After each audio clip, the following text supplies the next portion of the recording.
All right, good morning, everyone. I'd like to go and get started. We'd like to welcome Jackson Koivun to the Media Center here at the Arnold Palmer Invitational presented by MasterCard. Jackson playing this week as a sponsor exemption, the Arnold Palmer Cup exemption, which you received by virtue of a vote from your peers from the 2024 Arnold Palmer Cup.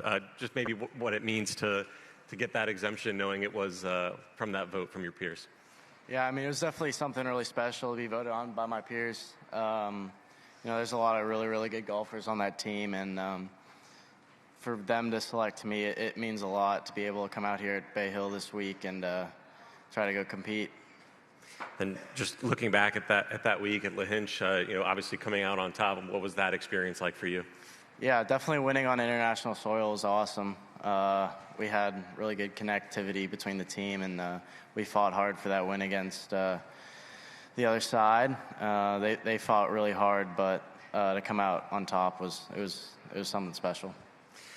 And then shifting here to Bay Hill this week, you mentioned you played here a couple of times in the past. What brought you here, and what were the circumstances to getting to experience this place?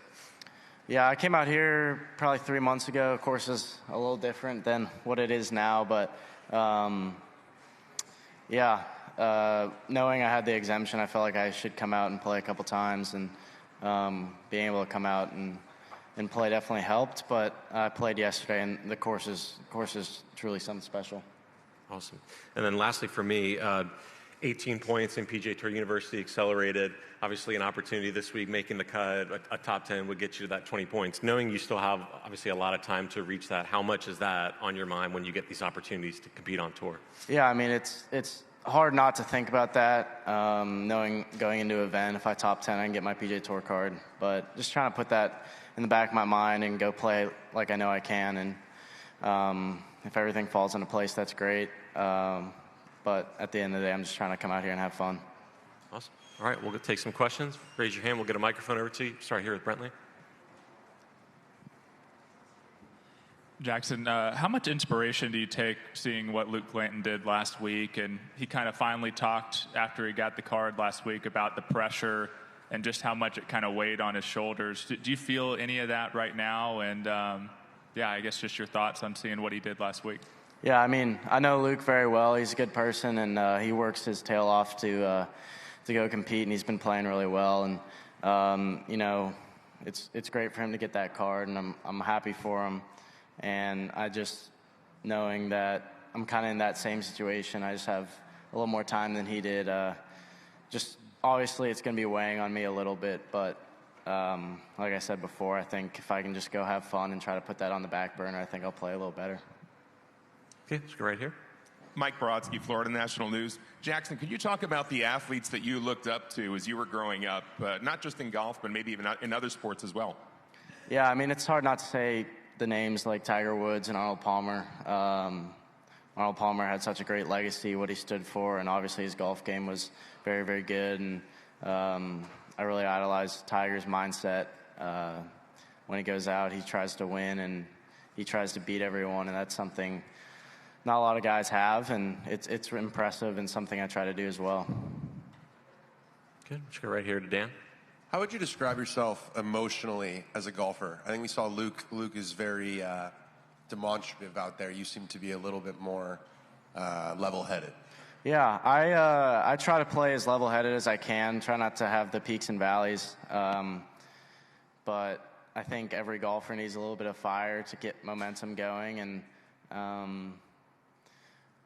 there's been some times where I've gotten a little hot, and but that's something I've tried to work on, just trying to stay a little more level-headed and try to stay even, not getting up or down on myself. We're just going to go back to Brentley over here. Where do you feel like your game is ready for the tour, and where do you feel like you're still needing improvement in terms of being out here? I think there's little things here and there I could improve on if I want to get to one of the top players in the world. But I think game-wise, I think I'm ready to go out and compete. But I think it's just growing a little bit, maturing a little bit mentally that needs some work. And that's why, staying in college I think is a good idea for me. And, I think having 1 or 2 more years could really benefit me. Traveling week in, week out, it's definitely mentally tolling on players, and I think that's where I could improve on a little bit. Right, yeah, Doug, right here.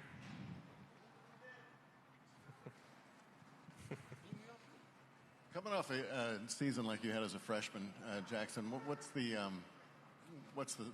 follow-up to that been? Has it been any difficult? Did you find expectations going higher? How do you deal with such a weird game like golf? Yeah, I mean, it's hard not to grow expectations after last year, but I've talked with my coach, Coach Kleiner, and my swing coach, and a bunch of people about it, and just trying to go into every tournament not having as many expectations, not expecting to play like I did last year. But I think if I go in kind of just as free as I can be, I'll be able to go compete. What was your senior year in high school like? Did you kill it there too?